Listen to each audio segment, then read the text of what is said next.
Dance. Dance for the job. I won't. I said dance, Maid. No. Scrub harder. The words landed on the back of her neck like a slap. She was on her knees in the lobby of the Grand Meridian, the hotel her father built with his own calloused hands, and the manager, Miguel Reyes, was making her scrub a stain that wasn't there. You missed a spot. Right there. Again. She scrubbed. The marble was cold. Her knees were raw. Her father had been dead for 9 days. Before we go any further, if you've ever swallowed your pride to survive just one day, hit subscribe right now, because this is a story about the moment everything flips, and when it flips, you're going to want to be here. 9 days since the heart attack took Victor Marchetti. No warning, no goodbye, and according to the lawyer's shaking voice, no trust left in anyone who remained. Everything goes to you, Miss Marchetti. The hotel, the land, the name. But there's a condition. 30 days before the estate closes. And in those 30 days, Reyes will have free run of the place. He's draining it dry, skimming, ghost payroll. By the time you take ownership, there'll be nothing left but the sign on the roof. She had 2 choices: wait 30 days and inherit a corpse, or walk into her own hotel wearing a stranger's face and see the truth herself. She chose the truth. Her father said she had the worst poker face on the continent. She'd cried at an airport watching a luggage carousel. So undercover meant becoming someone small, someone the world looked through. She cut her hair to her chin, dyed it brown, stopped wearing color, stopped standing up straight, because standing straight was a Marchetti habit, and she needed to be nobody's daughter. She practiced a walk for a week, shoulders forward, eyes down, the walk of a woman apologizing for existing. Miguel Reyes broke it in 4 seconds. Name? Lina Torres. Her mother's maiden name, a small truth she kept for luck. Hotel experience? 10 years. Housekeeping, front desk, laundry. Good.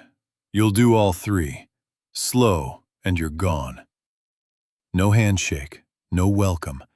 By day 2, her back was screaming, and the smile she'd worn since childhood was gone. But the staff were good people, beat down, but good. Rosa, the head housekeeper, 64, silver hair pinned up like a crown, had worked for her father since Lina was a baby. That first morning, Rosa looked at her twice, 3 times. Lina's heart stopped. New girl, Rosa said, not a question. Don't fall for Reyes's games. He eats the kind ones. Rosa didn't recognize her. Lina didn't know whether to laugh or cry all day. Day 3, she found the ledger. Punishment detail. A bed made wrong. Reyes had left his office in a hurry, and on his desk, buried under invoices, sat a black notebook with a broken spine. The ceiling camera was a dummy. She'd tested it, watched the red light never flicker. Control, her father used to say, is a habit of small men, and small men buy fake cameras. 40 seconds. That's all she had. She photographed 43 pages, hands steady, heart calm. $462,000 had moved out of the hotel in 6 months, routed through a shell company named Celeste Holdings. That same company, she learned hours later in the filing room, had its name on a contract, a purchase agreement. Someone wasn't just robbing the hotel. Someone was buying it out from under her. And Reyes was their key. That night, in the staff dormitory, the smell of industrial detergent and 100 women's loneliness, she called her fiancé. Marco picked up on the second ring, warm as always. Hey, you. How's the apartment search? Fine. Slow. She ached to tell him everything. The ring on her finger was his grandmother's, the only thing that still felt like home. "How's the hotel?" she asked, testing the water. "Honestly, a mess. And, babe, I know you wanted to keep it, but why do you keep bringing up selling?" A pause, just long enough to be wrong. "No reason. I just worry about you." He let the sentence die. She said goodnight and lay awake until the ceiling went gray. She told him nothing. It was the first secret she'd ever kept from him. It would not be the last. Day 6. The dance. Reyes called her into his office at 6:45 in the morning, in front of the whole shift, because humiliation had an audience requirement. The day before, she'd caught him shorting Rosa's hours, the same stubborn, specific cruelty that was Reyes's only real talent. "There's a party tonight. Important clients. Big money. I need 2 pretty girls for the entertainment. You and the new one. You dance. They watch. Everyone's happy." "Mr. Reyes, I'm a housekeeper." "You're whatever I say you are." He smelled of cologne that cost more than Rosa's monthly pay. "Do it or pack your things. Right here, right now. Pick." Her body chose before her mind caught up. It went small, because in this uniform, Lena Marchetti had no power, and Lena Torres had only a disguise she couldn't break and a truth she'd die to protect. If he recognized her, the plan was ash, and so was her father's name. "I'll do it," she said. The words came out like they'd been dragged with pliers. "Say it properly." "I'll do the job, Mr. Reyes." He patted her cheek, once, the way you pat a dog that stopped barking. "That's my girl. 8 o'clock. Wear the red uniform, not the gray." Sophia, 19, terrified, with a laugh that came out wrong, zipped her into the red dress in the little room off the ballroom. The music started at 8, low, slow. "You first," Reyes said to Sophia. And Sophia danced. She was not a dancer. She was a girl who worked 2 jobs to keep her little brother in school, and her movements were about as graceful as a wounded bird's, and the men laughed, softly at first, then not softly. Reyes laughed the loudest. Then it was Lena's turn. She'd danced ballet once, until her father said the lessons were stealing time from the hotel. She could have been beautiful up there, could have owned the room, and that was the danger. She made herself clumsy instead, stiff, offbeat the way Lena Torres would be. Because if she moved like Victor Marchetti's daughter, someone in that room would know. She could feel the wrongness of it, the deliberate ugliness, and it cost her more than the humiliation did. "There you go," Reyes said, watching. "See? Everyone's happy." And then the doors opened, and Marco walked in. He looked beautiful, dark hair, easy smile. And behind him, laughing, came Isabella, the receptionist who'd smiled at him at the funeral. Lena kept dancing. Marco's eyes swept the room, landed on her for less than a second, moved on. He turned to Isabella and ordered champagne.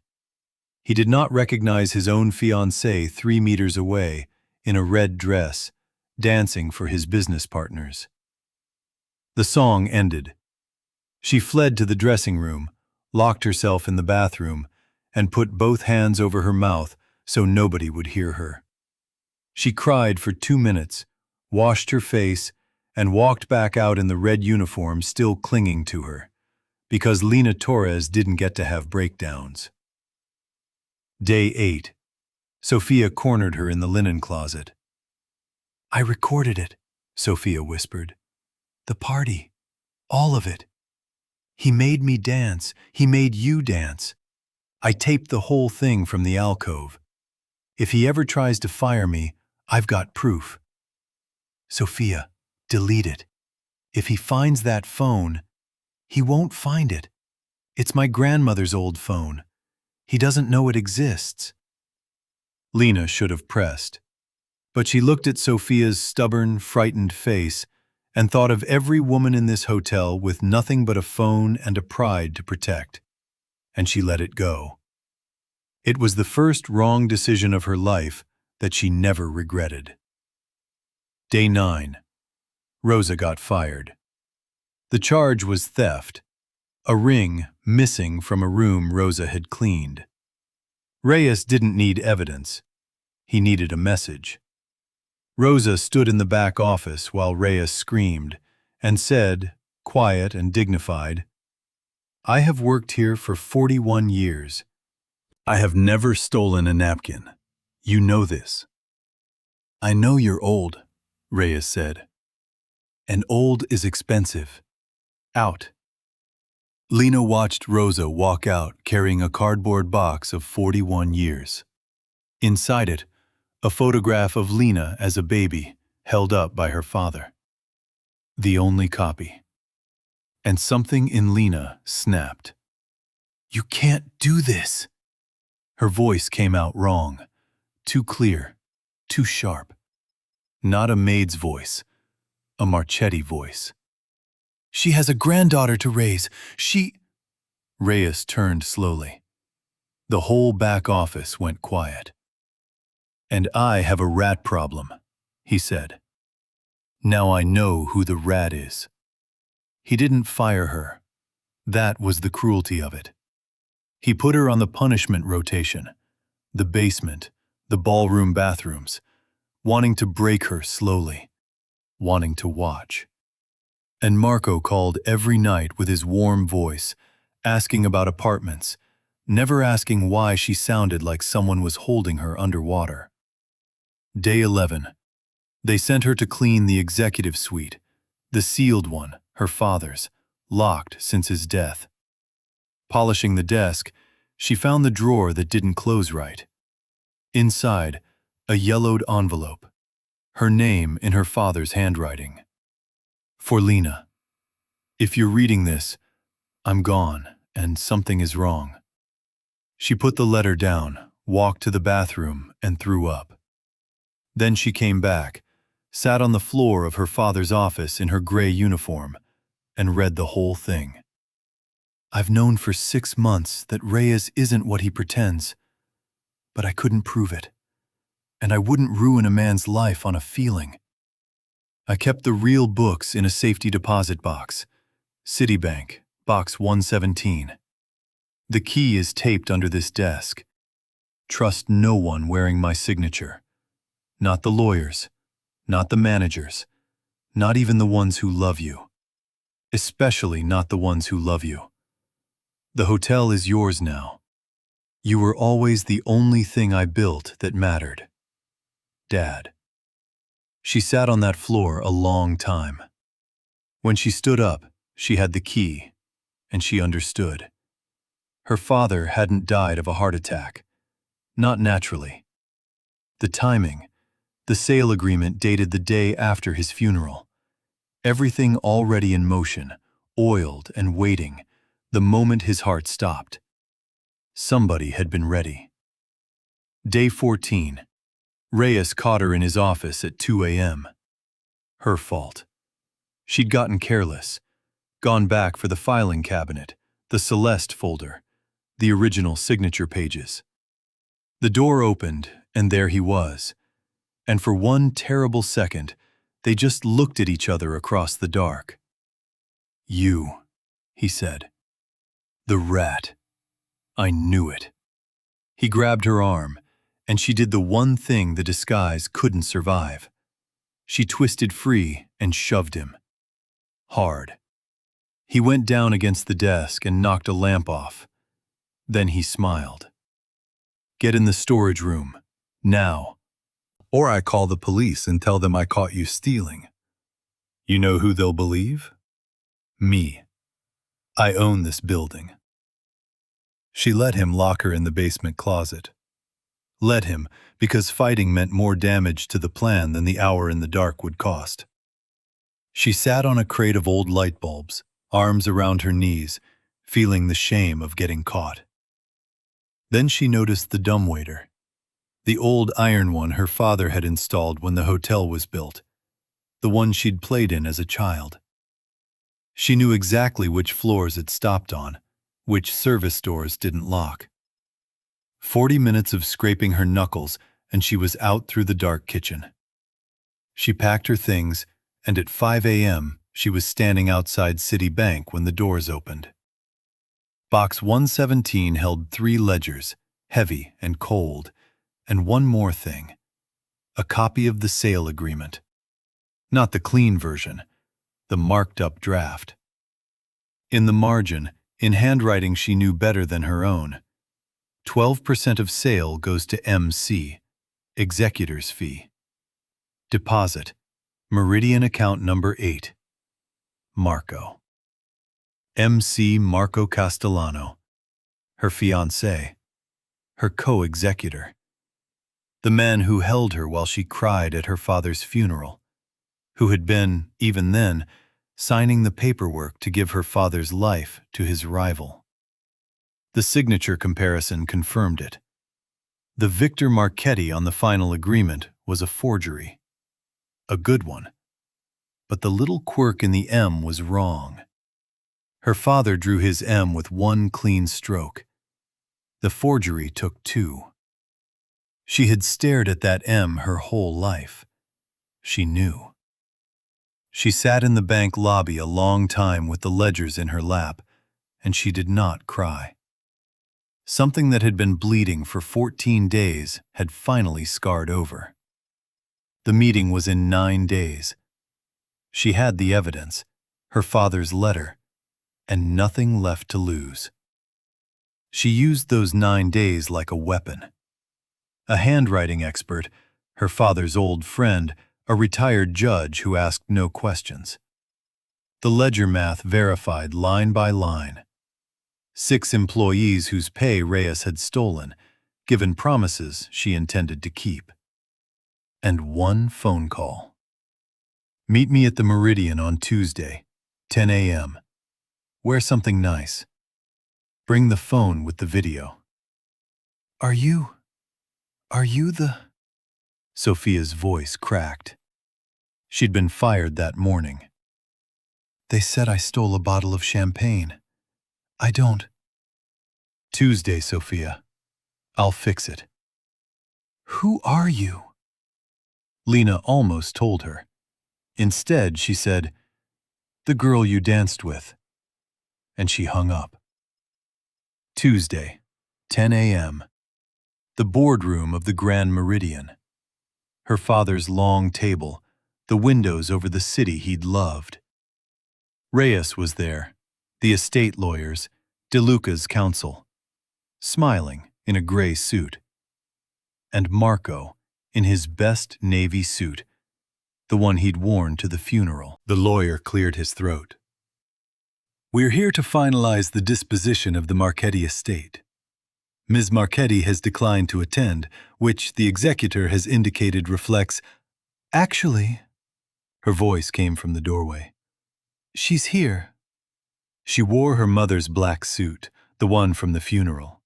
Her real hair, grown back past her shoulders, washed clean, fell in the exact shade of Victor Marchetti's. She walked to the head of the table and watched the room do the math. Reyes went gray first. The color left his face like water leaving a sink, all at once, from the top down.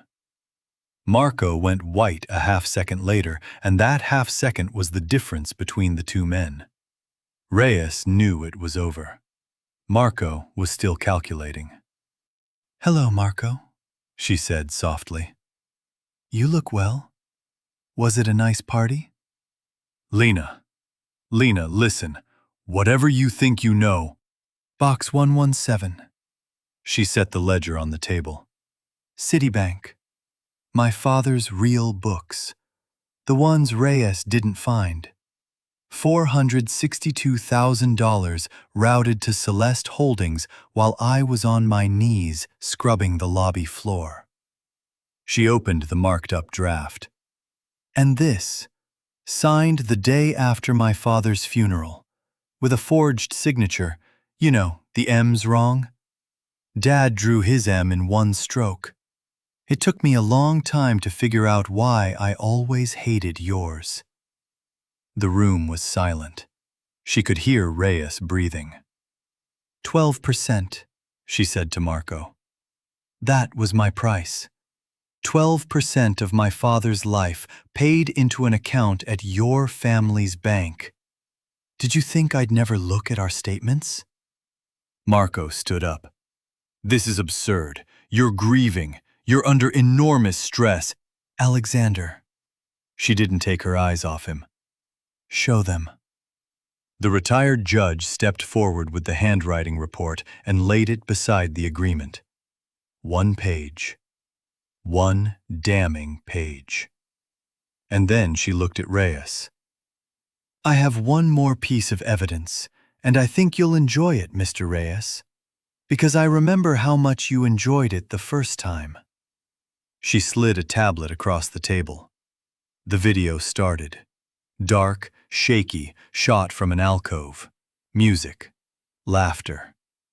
Reyes's voice. There you go. See? Everyone's happy. And on the screen, in the red uniform, a woman danced. Stiff, clumsy, humiliated. Holding herself together with something that looked, even through the grain of the recording, exactly like dignity. Reyes stared. His mouth opened, then closed. Marco was looking at the screen with horror dawning. The horror of a man realizing he'd watched his own fiancée degrade herself and laughed at her. Because the man in the corner of that video, ordering champagne, was him. It's a working video, Mr. Reyes. I can hear you on it. Everyone here can hear you on it. Reyes's chair scraped back. I want my lawyer. You'll want more than that. She nodded at the tablet. The video kept playing, past the dancing, into the aftermath. Reyes's voice, angry. Who told you to record? Give me the phone. Sophia's voice, small. Please, I didn't. Reyes, you're done. Get out before I call security. You think anyone will believe a maid? And a second voice on the recording. DeLuca's counsel, friendly, practical. Don't worry about her. No one believes the help. That's the beauty of it. Reyes had recorded his own confession. The beauty of it. The silence that followed had weight. She let it sit, the way her father used to, and understood him for the first time. Why men feared him. It wasn't the voice. It was the refusal to fill the space. Alexander, call the police. There's a prosecutor who has been waiting 3 years for a case against Mr. DeLuca. She turned to the estate lawyer. And I believe the executor has some decisions to resign from. Marco reached for her arm. Lena, please. I loved you. I loved your father. The deal was, I was trying to protect you. Protect me from my own hotel? Her voice finally cracked, just once on the last word. She let it. She wanted him to hear it. You watched me dance in that red dress, Marco. You sat 10 feet away and you laughed and you didn't even know it was me. That's not betrayal. That part I could almost forgive. What I can't forgive is the M. She pulled the ring off her finger. His grandmother's ring, warm from 14 days of wearing it through every humiliation, every basement, every sleepless night, and set it on the table like a coin. I'll tell your grandmother it was lost, she said. She was always kind to me. Marco looked at the ring, the agreement, the woman he'd watched dance without recognizing, and walked out on legs that didn't work quite right. The door clicked behind him like a lock turning. Reyes went out in handcuffs 20 minutes later, still talking. Lawyers, lawsuits, slander, a stream of words that followed him down the corridor. The staff watched from the doorways. Nobody said a word. "Miss Marchetti?" Sophia stood in the corridor, clutching her grandmother's phone. "Is it true? Are you the—" "I told you," Lena said. "I'm the girl you danced with." Sophia laughed. It came out like a sob. And then she hugged her. A hug that smelled like industrial detergent. Two women in a hotel that had tried to grind them both down. Lena held her for a long time. One more thing before the day was done. She found Rosa in the lobby. Rosa, who'd come because the rumor spread like wildfire. In her good coat, holding her cardboard box like a shield. "Rosa." Lena's voice went soft for the first time. "I need a head housekeeper. She has to be 64 years old, with terrible opinions about Reyes, and up for a raise. Do you know anyone?" Rosa looked at her. 41 years of looking at people. Through all of it, the gray uniform, the chopped hair, the dye, Rosa had known. Of course she had. "I knew the day you came in," Rosa said quietly. "I held you when you were 3 days old. I'd know your eyes anywhere." She set the box down. "Your father would be proud of you." Lena had not cried since the dressing room. She had built a wall of 14 days and walled herself in. But something about Rosa's voice, the voice that used to hide her from her father's meetings, that put band-aids on her knees, took the wall down in one breath. She cried in the lobby of her own hotel, in front of the staff, leaning on Rosa's shoulder like she was 6 years old again. And none of them minded. That was the thing she learned that day about the people who clean toilets and change bedsheets. They know how to hold a person. They'd been holding each other for years. 3 months later, the Grand Meridian reopened under new management.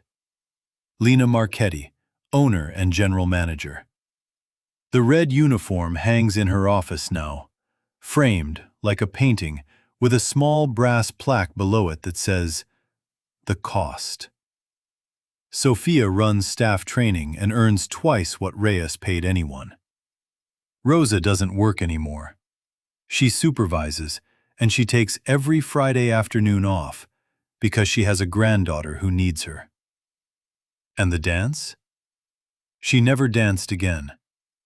But sometimes, at night, when the hotel is quiet and the lobby is empty, Lena walks out onto the marble floor, the one she scrubbed, the one that wasn't dirty, and stands in the middle of it, in her own building, under her own lights, and breathes.